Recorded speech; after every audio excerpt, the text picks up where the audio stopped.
पढ़ाई अच्छी चल रही है।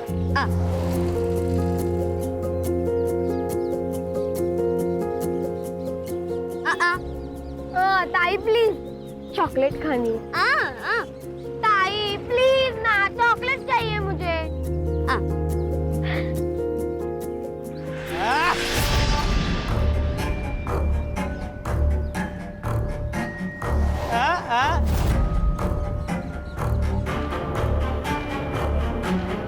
हाँ, सुन भी सकती, दोस्ती करेगी, दोस्ती। चल चल चल चल चल तुम मेरे ताई को छोड़ो, जाओ इधर से।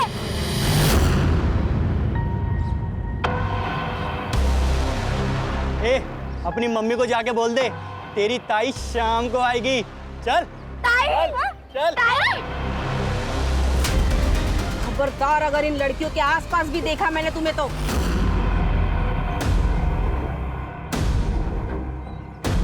तुम सबकी पुलिस में कंप्लेंट कर दूंगी। चलो निकलो यहाँ से। ताई, वो लड़के साइनी का मजाक उड़ा रहे थे। हाँ तो मैं क्या करूं? तुम्हें पता है हमारी जिंदगी ना बहुत अच्छी हो सकती थी अगर ये मनहूस हमारी जिंदगी में ना होती।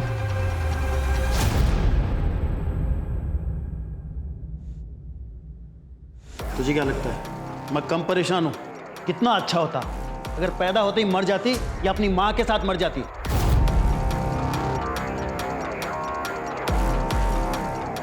आप लोग साइली के सामने ऐसी बातें कैसे कर सकते हो? तुम्हारे घर में नहीं है ना, तब तुम ऐसे बढ़ बढ़ के बातें कर रही हो। अरे तुम्हें पता नहीं कितनी बड़ी बौद्रेशन है ये। ना कुछ सुनाई देता है ना कुछ बोल सकती है। देखो कैसे गाय की तरह दिन भर बस चरती रहती है।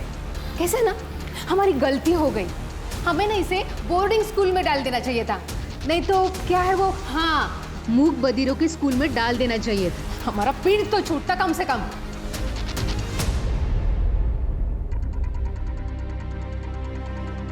आप लोग ऐसी बातें कैसे कर सकते हो? आप जानते हो वो एक स्पेशल चाइल्ड है। अरे बिना परिवार के परेशान हो जाएगी वो लड़की।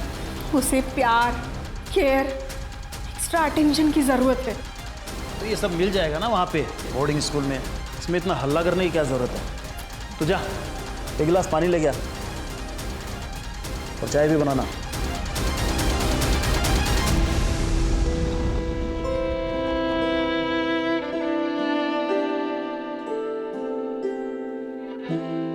मम्मी पापा तुझे दूर भेजना चाहते।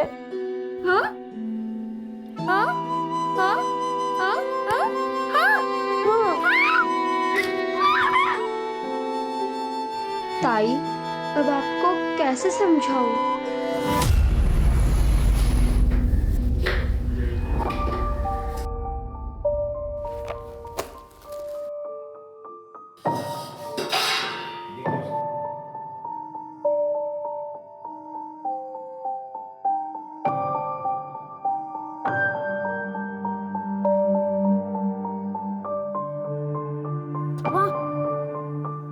इतनी गरम खिचड़ी कैसे खाएंगे?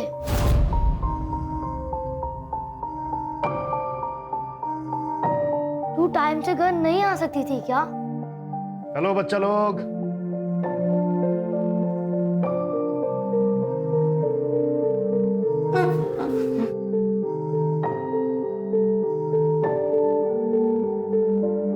रोहिणी 3-4 घरों में झाड़ू, पोछा, कुटके का काम करती है ताकि उन पैसों से तुम्हें खिला पिला सके और स्कूल भेज सके।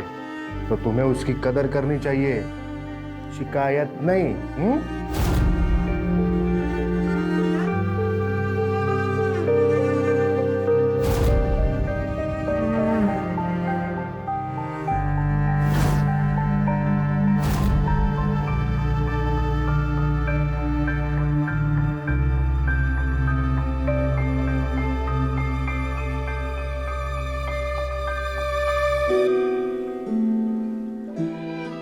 कह रही है कि उसे आने में लेट हुआ इसलिए उसे बुरा लग रहा है, पर पवार साहब की बीवी ने उसे एक्स्ट्रा काम दे दिया था जिसके उसे एक्स्ट्रा पैसे भी मिले और उसी पैसों से वो अपने भाइयों के लिए नए कपड़े भी खरीदेगी। यस।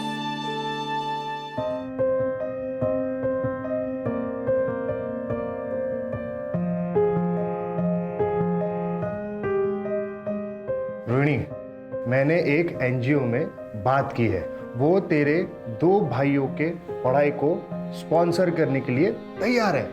एक बार स्पॉन्सर आ गए तो तेरे पैसों की समस्या खत्म हो जाएगी।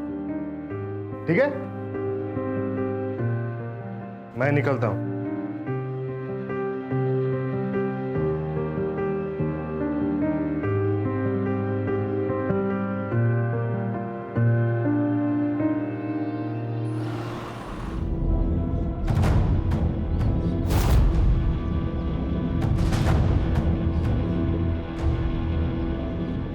नमस्कार वहिनी. अरे कसे हो? चिमाजी भाऊ या ना. कसे आहात? मी मस्त.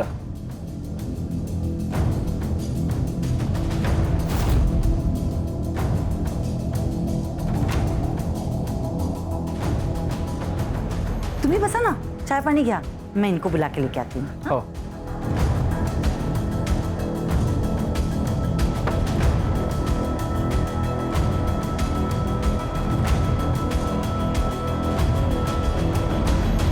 चिमाजी भाऊ कसे आहेत? मी ठीक. बस.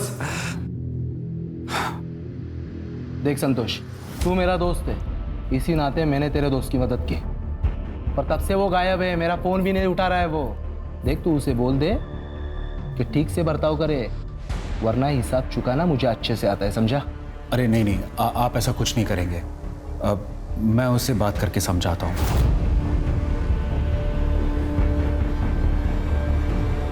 पवार साहब आ गए. नमस्ते. नमस्कार पवार साहब. नमस्कार नमस्कार. चले.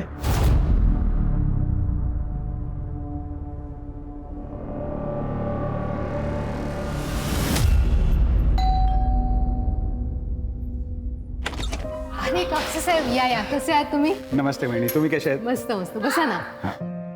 मन्या, ए चल.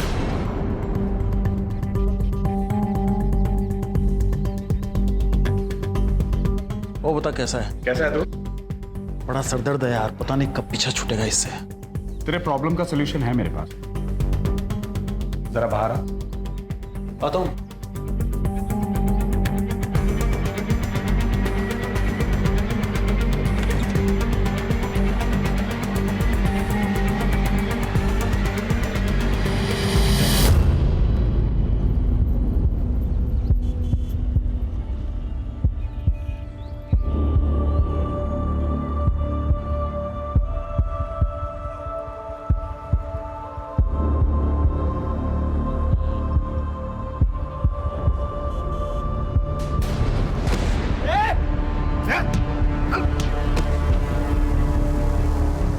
शर्म नहीं आई तुम लोगों को ऐसी घटिया हरकत करते हुए? और आप लोग भी क्या क्या खड़े खड़े तमाशा देख रहे हैं? ठीक हो? चलो मैं तुम्हें घर छोड़ देता हूँ. तुम्हें कुछ नहीं होगा, कुछ नहीं होगा. देखिए, एक एनजीओ है सहारा, मैं वहीं पे काम करता हूँ. हम साइली को वहाँ भेज सकते हैं. वहाँ ऐसे स्पेशल बच्चों के लिए स्कूल भी है. वहाँ साइली साइन लैंग्वेज यानी इशारों की भाषा भी सीख पाएगी. देखिए, हमें ज्यादा समझाने की जरूरत नहीं है. और क्या ही कर लेगी वो पढ़ लिख कर? हाँ, इसका कोई फायदा नहीं है. मैम, हमें कहीं नहीं भेजना है उसे. देखिए आप मुझे गलत समझ रही हैं. वहाँ उसका भविष्य. सर, आपने जो कुछ किया उसके लिए आपका बहुत बहुत धन्यवाद. आप प्लीज जाइए सर, प्लीज.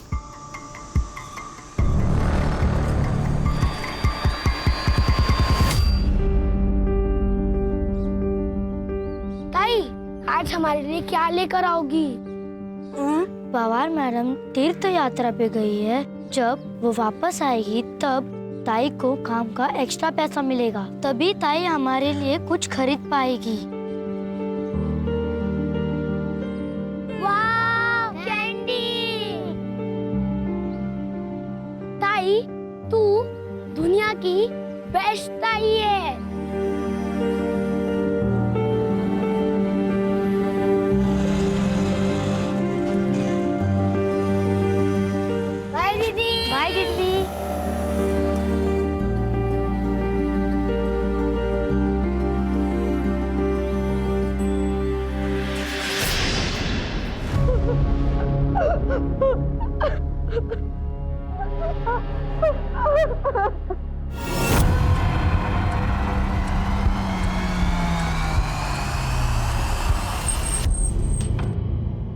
रोना मत बेटा, वो एनजीओ वाला लड़का कौन आता है?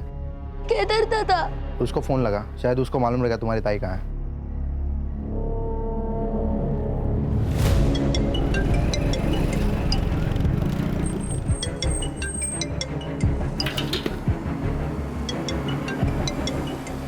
हेलो हेलो केदार दादा, ताई काम से अब तक नहीं आई है, हमें बहुत डर लग रहा है।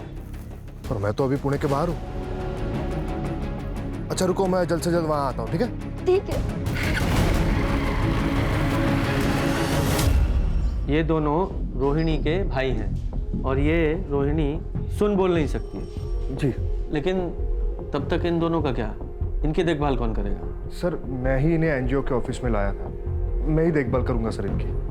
ठीक है, आप लोग टेंशन मत लो, हम आपकी बहन को जल्दी से जल्दी ढूंढ देंगे, ठीक है?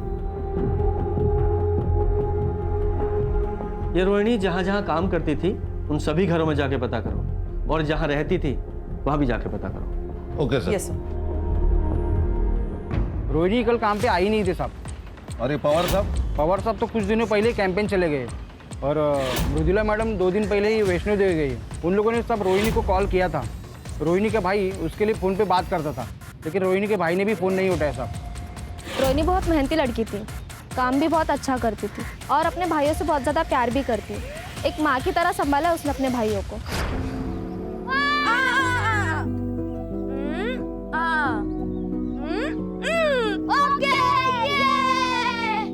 कभी कभी रोहिणी को घर आने में देर हो जाती थी। दोनों लड़कों को बहुत भूख लगती थी, इसीलिए रोहिणी ने एक तरीका निकाला था।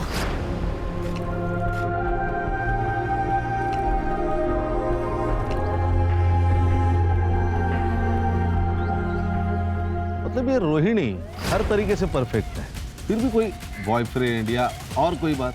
नहीं, ऐसा कुछ नहीं था, लेकिन मुझे कभी कभी ऐसा लगता था कि रोहिणी और उस एनजीओ वाले लड़के केदार के बीच में कुछ तो चल रहा है। वो दोनों एक दूसरे को ऐसे देखते थे जैसे उन दोनों में प्यार हो।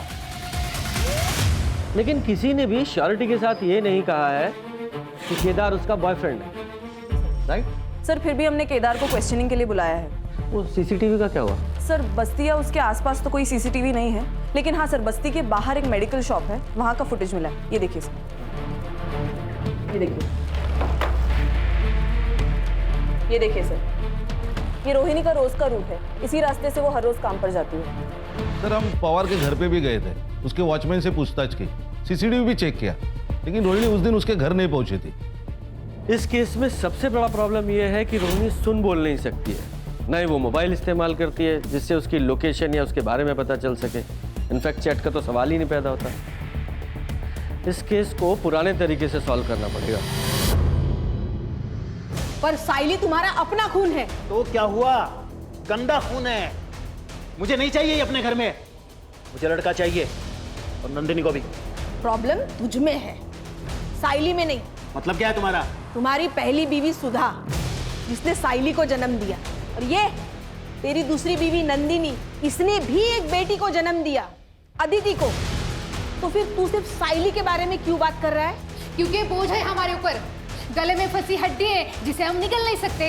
कितने खर्चे हैं हमारे। और एक बात बताइए, ऐसी लड़की से शादी कौन करेगा? सही बात है। तुम दोनों को समझ रही हूँ, पर मैं तुम दोनों को वार्निंग दे रही हूँ। अगर साइली के साथ तुम दोनों ने कुछ भी गलत किया ना, तो मैं पुलिस में तुम्हारी कंप्लेंट करूंगी।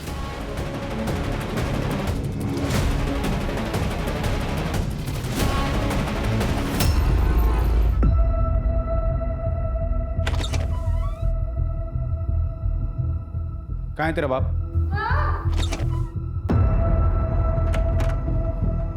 मैं तुझे अभी भी बोल रहा हूँ, तेरी सारी मुसीबतों से छुटकारा पाले, वरना तेरे को बहुत बड़ी प्रॉब्लम हो जाएगी।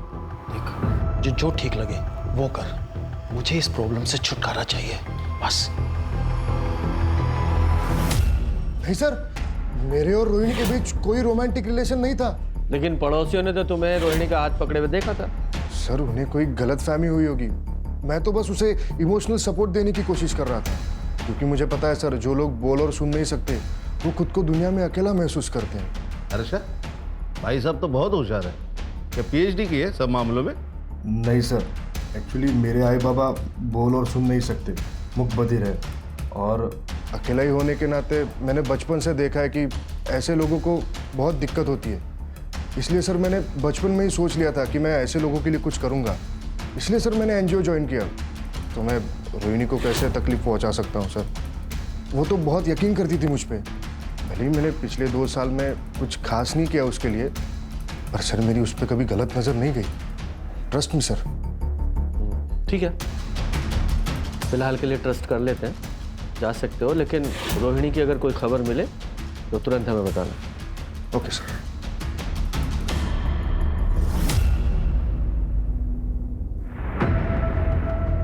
ये रोहिणी जा कहाँ सकती है? अभी तक एक भी क्लू हाथ नहीं लगा है।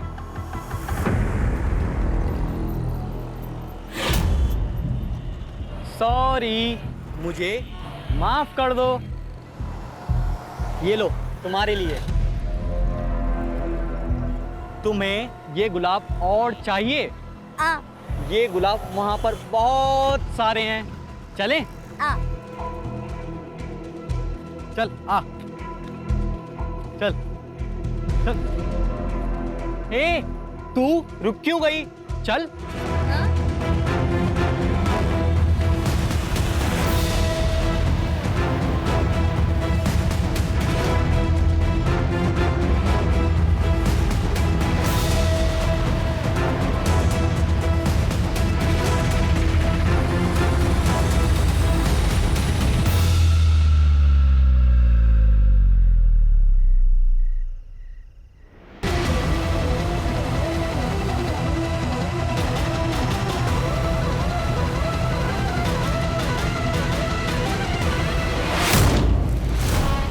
लगता है निकल गई हाथ से।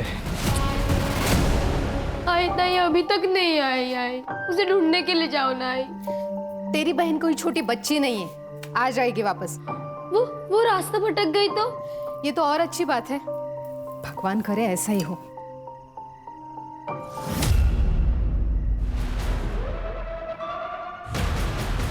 नहीं मिली। एक काम करते हैं, पुलिस के पास चलते हैं। नहीं, ये तो हमारे लिए अच्छा है ना, हम बस चुप रहेंगे। अदिति अगर पूछेगी तो उसे क्या जवाब देगा? आप उसकी चिंता मत कीजिए, मैं अदिति को संभालूंगी।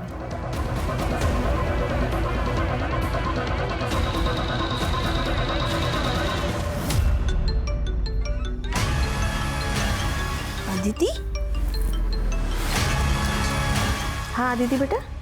क्या आज दोपहर से ताई घर नहीं आई है और आई बाबा भी पुलिस के पास नहीं जा रहे? प्लीज सत्या, ताई को ढूंढ दो।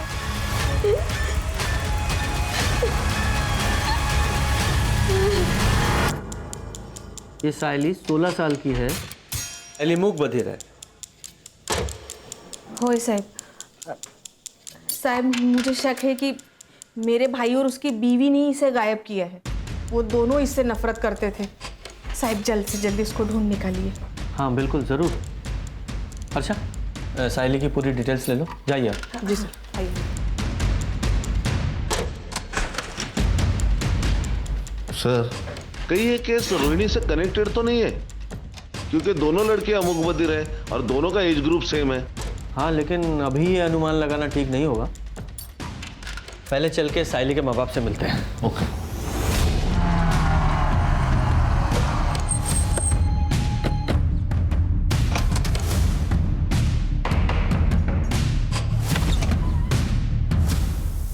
आप लोगों की बेटिंग मिसिंग है?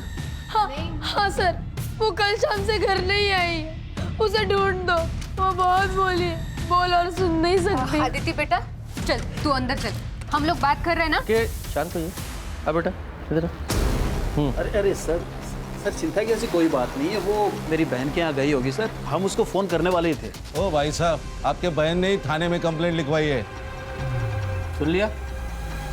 अब सीधे सीधे बताइए पूरी बात क्या है, वरना सीधे पुलिस स्टेशन में ले जाके बंद कर दूंगा। और तुम्हारी बहन ने सब कुछ बताया हमें। ये सच है कि मैं साइली को यहाँ से दूर बोर्डिंग स्कूल में भेजना चाहता था, लेकिन इसका मतलब ये थोड़ी है कि उसके गायब होने में मेरा हाथ है सर। अच्छा, उसे कोई परेशान कर रहा था? हाँ, वो लड़का है ना मंदार, आत्या ने एक बार मदद की थी और एक बार केदार दादा ने दी। ये केदार एनजीओ में काम करता है वही ना? ताई को तो उसने ऐसे ही बताया था कि वो एनजीओ में काम करता है। ठीक है बेटा, आपकी दीदी को हम जल्दी ढूंढ देंगे, हैं? बच्ची का ख्याल रखना। खान, ये साइली के माँ बाप की कुंडली निकालो और खासकर इस मनिया की, और ये मंदार, उसकी भी इंफॉर्मेशन निकालो। Okay sir. सुधा तो देवी थी देवी, साइली उसी के ऊपर गई है। बहुत ही प्यारी और हंसमुख बच्ची है। सर मन्या कोई सीधा साधा या शरीफ आदमी नहीं था, धंधे में नुकसान करा के बैठा था और लोगों से कर्जे भी ले रखे थे। मुझे तो अदिति और साइली की बॉन्डिंग देख के बहुत जलन होती थी। ऐसा लगता था मेरी भी कोई बहन होनी चाहिए। इतना प्यार था वो दोनों में। कल रात को मैंने साइली को एक लड़के के साथ जाते हुए देखा, मंदार नाम है उसका। तो मंदार का फोन बंद आ रहा है? हाँ सर, और ये मंदार उसके घर पर भी नहीं। उसके पेरेंट्स ने कहा 1 हफ्ते से गायब है। 1 हफ्ते से लड़का गायब है और माँ बाप को चिंता ही नहीं है कि कहाँ चला गया। सर उसके पेरेंट्स ने कहा कि उनका लड़का आवारा है, दोस्तों के साथ कई दिनों तक गायब रहता है। सर मैं एनजीओ गई थी रोहिणी के भाइयों के बारे में पता करने, तो ये एनजीओ तो 2 दिन पहले ही बंद हो चुका है और दोनों भाई भी गायब है और ये केदार वो भी गायब है। इस केस में हमारे पास 2 सस्पेक्ट हैं और दोनों ही मिसिंग हैं। सर जंगल में एक डेड बॉडी मिली है।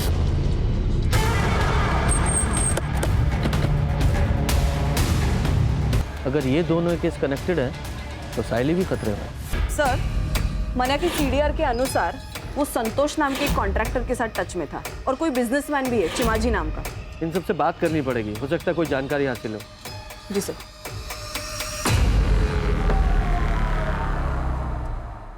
सर मन्या का अच्छा दोस्त होने के नाते जब मन्या को नुकसान हुआ तो मैंने उसे मदद की थी। चीमा जी से मैंने उसे 25 लाख रुपए दिलवाए थे। गलती हुई जो मैंने उसे लोन दिया, इंटरेस्ट तो मिला नहीं, उल्टा मेरा पैसा लटक गया। सर मैंने गारंटी ली थी, मैं बहुत प्रेशर में आ गया था, इसलिए मैं बार बार उसे कॉल करता था और मिलता था और उसे बोलता था पैसे दे दे पैसे दे दे।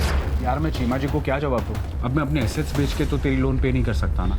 संतोष तो मेरे भाई जैसा है, कुछ भी करके उनको समझा दे। खान, इन लोगों के पास मोटिव तो है साइली को उठाने का, ताकि मनिया पैसे वापस कर सके। नजर रखना इन दोनों पे। सर ये केदार का फोन अभी स्विच ऑन हुआ है हाईवे के पास। चलो। ये मोबाइल कहाँ से मिला? सब रास्ते में गिरा हुआ था, मैंने उठा लिया। चलो दिखाओ वो जगह। सब यहाँ मिला हुआ था।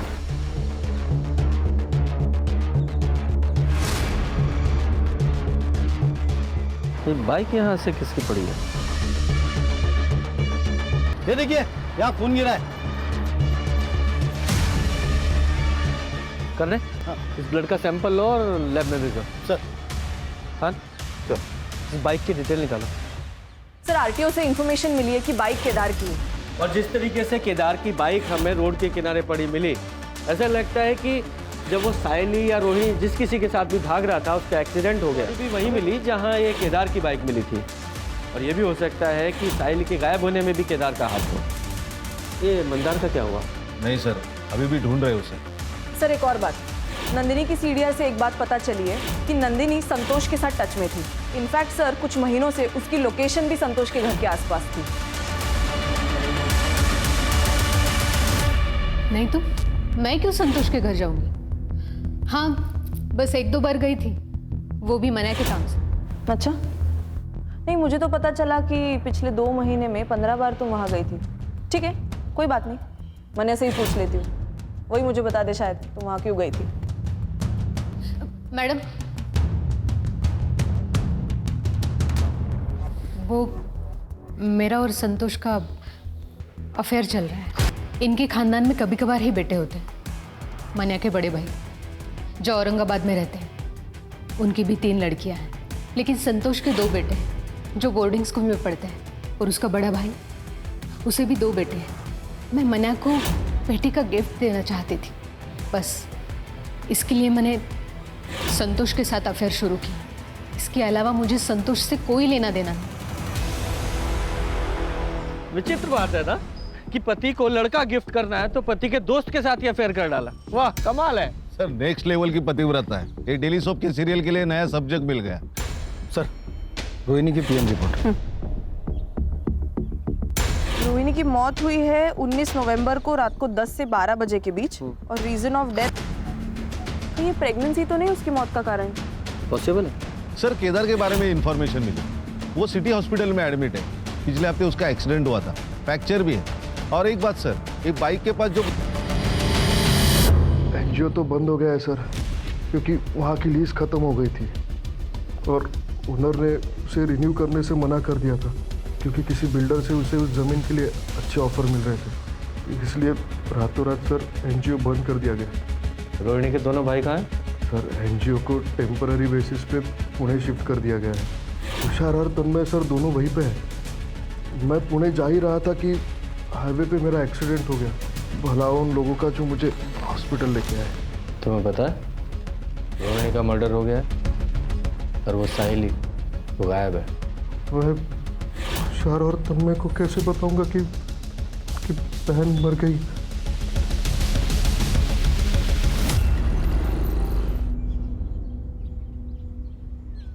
आलिस, हो कैसा रहा सफर? बहुत अच्छा। रोहिणी कहाँ है? आज आई नहीं क्या? रोहिणी तो तब से काम पे नहीं आ रही है जब से तुम वैष्णो देवी गई हो। पर अब तो पुलिस को उसकी लाश भी मिली है। क्या? पुलिस ने बताया कि रोहिणी का रेप और मर्डर हुआ है। ये तो बहुत बुरा हुआ अविनाश। आप किसी भी हाल में उसके कातिल को ढूंढवाओ और उसे सजा दिलाओ। अपने पूरे पावर का इस्तेमाल करो और उस बेचारी को इंसाफ दिलाओ। पुलिस जांच कर रही है, एक बार उसे पकड़ ले, फिर मैं पूरी कोशिश करूंगा उसे जल्द से जल्द सजा दिलाने की। सर केदार सच बोल रहा था। पुणे पुलिस ने भी कंफर्म किया है कि एनजीओ टेम्पररी बेसिस के लिए वहां शिफ्ट हो गया और रोहिणी के दोनों भाई तुषार और तन्मय भी वहीं पर थे। Thank God.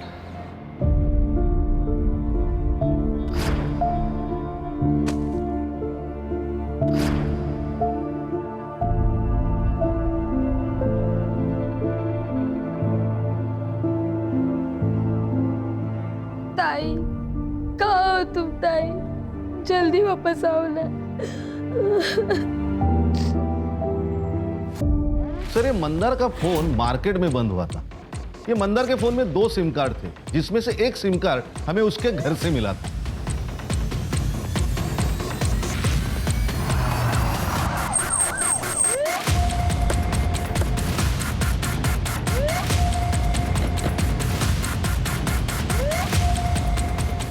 सर यही लोकेशन है। चलो चेक करो। जी सर।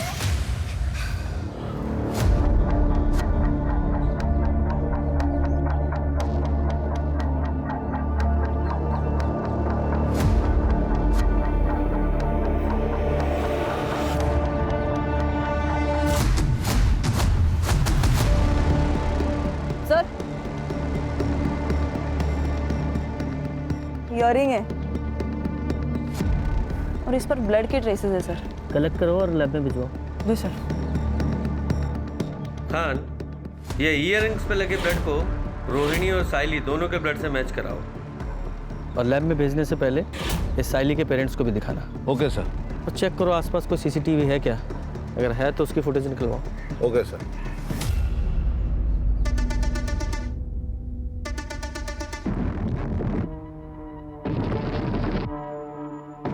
ये तो मेरे ताई के हैं। आप उन्हें लेके नहीं आए? कहाँ है मेरे ताई? बेटा हम साइली को जल्द से जल्द ढूंढ लेंगे। प्रॉमिस? प्रॉमिस।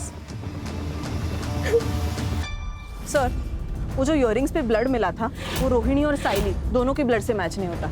और हाँ सर, वो जो ब्लड हमें रास्ते पर मिला था उसके आसपास का सीसीटीवी हमने चेक किया तो उसमें एक गाड़ी नजर आ रही है जिसमें एक लड़की लेटी हुई है। उसका चेहरा तो क्लियरली दिख नहीं रहा और सर गाड़ी का नंबर भी क्लियरली नहीं दिख रहा। उस पूरे एरिया को फिर से चेक करते हैं।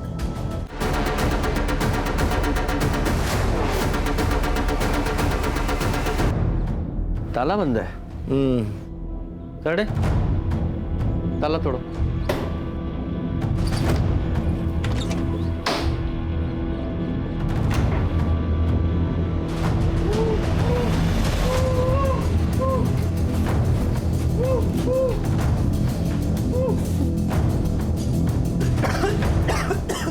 अच्छा पानी दो।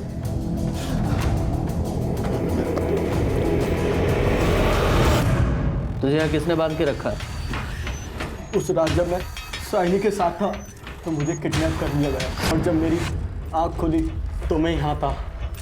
मुझे नहीं पता कि मैं कितने दिनों से यहाँ पर हूँ। 1 हफ्ता हो गया तुझे। जब तूने साइली पे हमला किया था तब से गायब है तू, और तेरी वजह से वो भी सिंह है। मैं तो बस साहिनी का फ़ायदा उठाना चाहता था। उसकी वजह से मुझे आरती और केदार ने थप्पड़ मारा, लेकिन सच में मुझे नहीं पता कि साहिली कहाँ है। तुझे उस कार का नंबर याद है? नहीं, अंधेरे की वजह से मैं ज़्यादा देख नहीं पाया। सर कुछ हाथ नहीं लगा और कोई खबरबात भी नहीं। सर हमने पूरी तरह ट्राई की कि ये जानने के लिए कि वो गैराज किसका है, लेकिन कुछ नहीं सर। और वो एरिया भी पूरी तरह छान लिया, साहिल का भी कुछ पता नहीं। हाँ क्या सर? हाईवे के पास एक लड़की मिली है बेहोश हालत में, और उसका डिस्क्रिप्शन भी साहिल से मैच होता है। अच्छा, तुरंत वहाँ जा।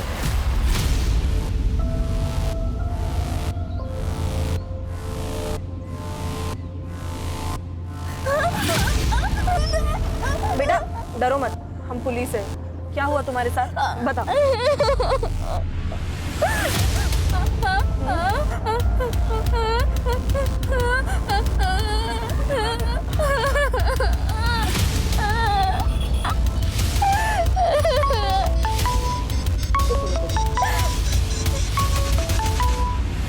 हेलो सर, हम साइली को मेडिकल टेस्ट के लिए लेके जा रहे हैं। और हाँ सर, हमें शायद केदार की मदद लगे।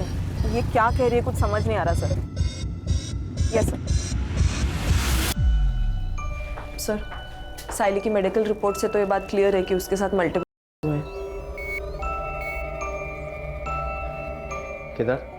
हाँ सर। सवाल पूछो जरा। Yes sir.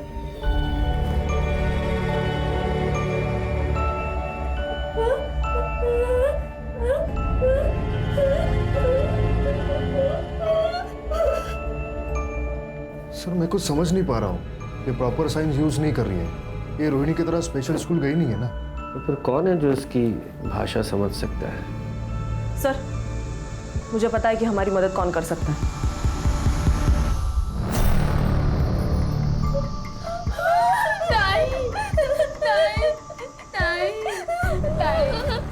अदिति देखो बेटा, तुम हमारी मदद करोगी? तुम्हारी ताई क्या कहना चाह रही है हमें बताओगी प्लीज? ताकि हम उसके असली गुनहगारों को पकड़ सके। पूछो उसे क्या हुआ था। क्या हुआ था? ताई कह रही है कि वो एक छोटी सी गंदी सी जगह पे थी, वहाँ बहुत अंधेरा था और एक चारपाई थी और वहाँ 3 आदमी थे। बाद में क्या हुआ, वो 3 आदमी ताई के साथ बहुत गंदा काम करते थे और कल उस चौथे आदमी ने ताई को छोड़ दिया और कहा भाग जाओ। ताई भागी भागी बहुत भागी और भागते भागते बेहोश हो गई। बेटा जरा अपनी ताई से पूछो कि उस चौथे आदमी का चेहरा याद है क्या? उसका स्केच बनवा सकती है? तुम उस चौथे आदमी का स्केच बनवा सकती हो?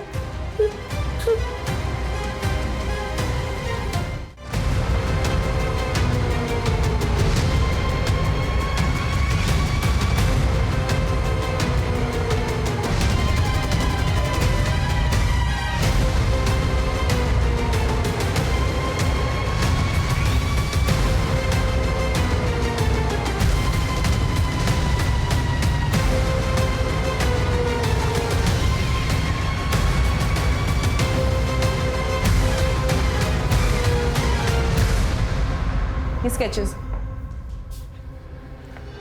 ये संतोष कापसे, चिमाजी गांवकर, अविनाश पवार और ये चौथा आदमी सर। बबलू, ये संतोष का ड्राइवर कम सर्वेंट। इन चारों को उठा के लाओ अभी के अभी। तुम चारों खुद से बोलना शुरू करोगे या हम अपने तरीके से को बुलवाएं? बोलो। सर हम तीनों ने इससे पहले भी अपने अपने घरों के मेड के साथ कई बार किया है, और फिर हम उन्हें अच्छे पैसे भी देते थे ताकि वो अपना मुंह बंद रखें। सर हमें कम उम्र की लड़कियों के साथ बहुत मज़ा आता है। और फिर एक दिन पवार साहब ने हमें एक मूक बधिर लड़की रोहिणी के बारे में बताया था। और सबसे बड़ी बात, वो किसी को बता भी नहीं सकते कि हमने उसके साथ क्या किया है। Cheers! सर बबलू मेरे भरोसे का ड्राइवर कम नौकर है। उसने रोहिणी को पवार साहब के घर जाने से पहले ही किडनैप कर लिया।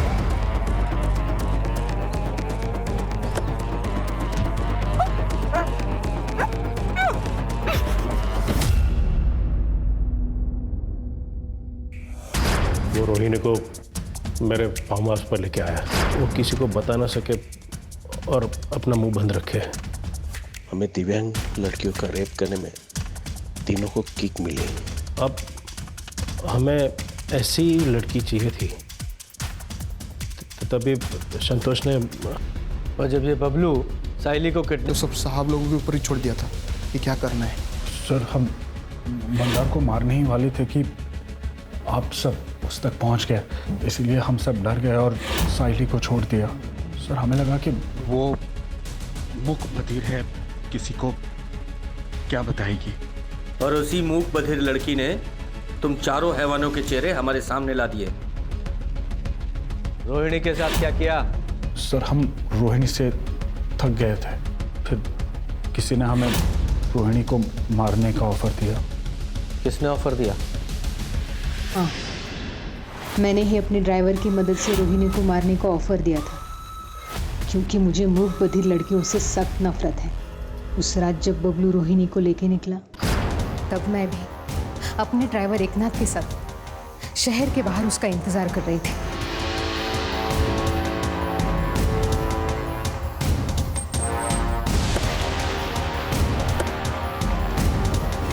मैं तो चिमा जी को खुश करना चाहती थी, ताकि वो मेरे और मन्या के खिलाफ कोई लीगल एक्शन ना ले, क्योंकि मन्या ने उनका पैसा नहीं लौटाया था, वरना हम घर बार सब कुछ खो देते थे। चिमा जी ने तो हमें और टाइम देने का वादा किया था, अगर हम उन्हें रोहिणी से छुटकारा दिला देते। तो तुम्हें पता था कि साइली को बबलू ने किडनैप किया है और वो सब लोग मिलकर उसके साथ क्या करने वाले हैं?